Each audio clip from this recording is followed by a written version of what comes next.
Kalau di beberapa waktu yang lalu aku membahas seputar buku, kali ini aku mau membahas tentang yang lain. Tentang anime, salah satu anime favorit kalian, yaitu Naruto.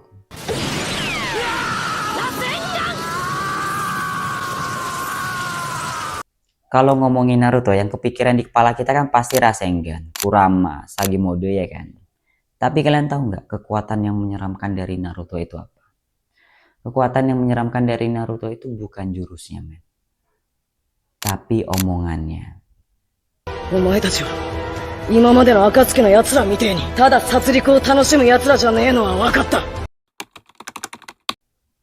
Dan menurut aku Naruto itu bukan ninja, tapi konselor. Buat kalian yang udah nonton atau yang belum nonton, coba nonton dulu. Coba deh kalian ingat, kalian lihat. Berapa banyak musuh Naruto yang akhirnya itu berubah. Kayak Gaara, Pain, Obito.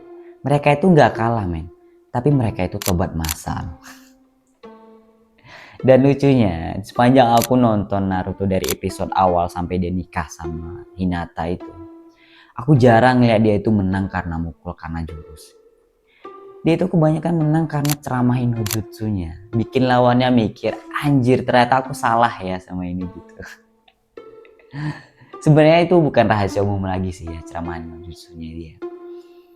Tapi aku bakal jelasin sedikit. Kenapa sih omongan Naruto itu mengerikan, semengerikan itu gitu, semengena itu ke musuhnya gitu. Jadi kalau kata Aristoteles di dalam buku retorika yang aku baca, ada 3 cara yang bisa bikin orang itu percaya. Yang pertama itu ethos, yang kedua itu pathos, yang ketiga itu logos. Dan Naruto punya 3-3 ini. Jadi aku bakal jelasin sedikit 3 instrumen ini. Yang pertama itu ethos. Apa itu ethos? Ethos itu karakter. Kalau di dalam retorika itu, ethos itu adalah kredibilitas si pembicara. Alasan orang buat percaya sama si pembicara itu.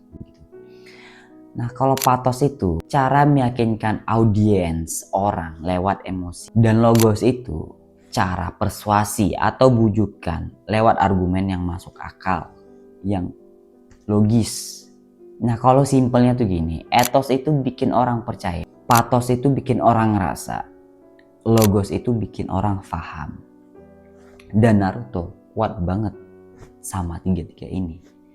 Dimana Naruto punya karakter ya, seorang anak yatim piatu, dibenci, sendirian. Dan waktu Naruto bilang, aku tahu rasanya hidup kayak sampah, itu gak lagi bacot, tapi dia lagi ngomongin pengalaman hidupnya dia. Dan itu nyentuh emosi lawannya Naruto. Naruto itu dia nggak ngancem lawannya, dia nggak ngejek lawannya, tapi dia nyentuh emosi lawannya. Dan Naruto nawarin satu ide simple ke lawannya, kalian itu masih punya pilihan. Dan itu masuk akal. Dan sebenarnya banyak musuh Naruto itu udah capek sama hidup, men. Dan kalau kata Nisje ya, ini tuh nihilisme. Pas orang udah ngerasa hidup itu nggak ada artinya lagi, nggak ada maknanya lagi. Dan ya Naruto tuh nggak bilang kalau hidup itu adil gitu. Tapi Naruto itu bilang ke lawannya, jangan jadiin luka kalian itu sebagai alasan buat merusak semuanya. Dan itu ngena. Dan kalau ditanya di dunia nyata juga ada nggak kayak gitu? Ada. Di dunia nyata juga ada, bukan cuma di anime atau di film doang. Kalau di dunia nyata, salah satunya itu adalah Mahatma Gandhi. Kalau kalian baca sejarah dunia atau tokoh-tokoh dunia, kalian pasti tahu siapa Mahatma Gandhi. Mahatma Gandhi itu salah satu tokoh spiritual sekaligus pemimpin perjuangan kemerdekaan India pada masa kependudukan Inggris. Jadi dia ngelawan Inggris itu nggak pakai senjata, cuman modal konsistensi moralnya aja.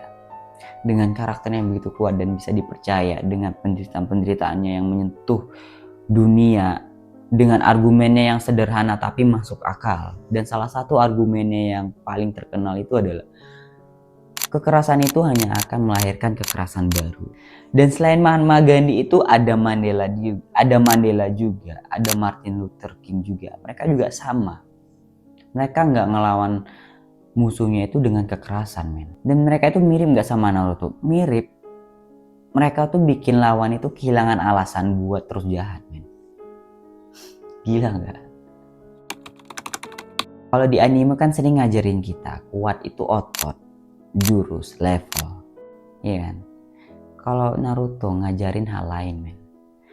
Naruto ngajarin kalau kuat itu bisa bikin orang berubah tanpa kalian hancurin.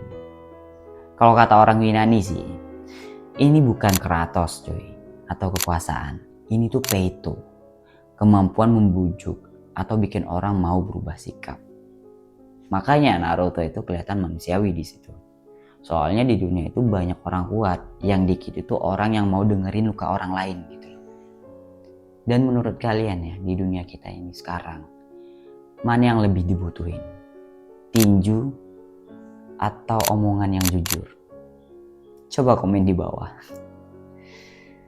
So, aku Yulian, itu aja cerita hari ini. Semoga video ini bermanfaat dan sampai bertemu di video-video selanjutnya.